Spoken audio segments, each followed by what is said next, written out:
First of all, congrats again, Barney, and thanks for all the dinners. I'm one of the recipients of all that party. Anytime, Rick, you know that. You got it. How about next week? Okay. All right. It can be said that Robert Schenbaum was born with a silver lap in his mouth. His father, Ted, was a founder of Optical, which also had a wholesale branch named Daltex. Daltex was the original super lab, making over 4,000 jobs a day back in the 50s. Those were the glory days of the feared Texas Optical cartel, full of the biggest names in the business. For Robert, Dr. Stanley Pearl was merely Uncle Stan. He began to learn all the ends of production and delivery of eyeglasses. He also had an interest in computers. He was fascinated by Sylvan Ray's system that could pick blanks and do all the layout calculations. Understanding the potential savings of such a system, he began to realize the role that computers could play in the lab. Eventually, Robert started his own business called Vision Tech. Jesus Christ.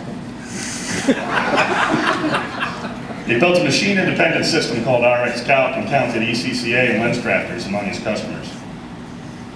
It was in the mid-'80s when I first met Robert at a Vision Expo. I was working at Gerber at the time and demonstrating the original FT5 frame tracer. These were pre-laptop days, and yet Robert brought a computer over to our booth and he interfaced to our tracer on the spot. From that beginning, RX Calc and now Innovations have led the way in interfacing to various machineries that process lenses.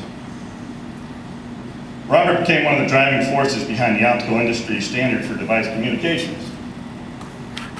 He's been the semi-permanent chairman of the Standard Task Force, the father and chief author of the OMA standard, or as it now known, Device Communication Standard, or DCS.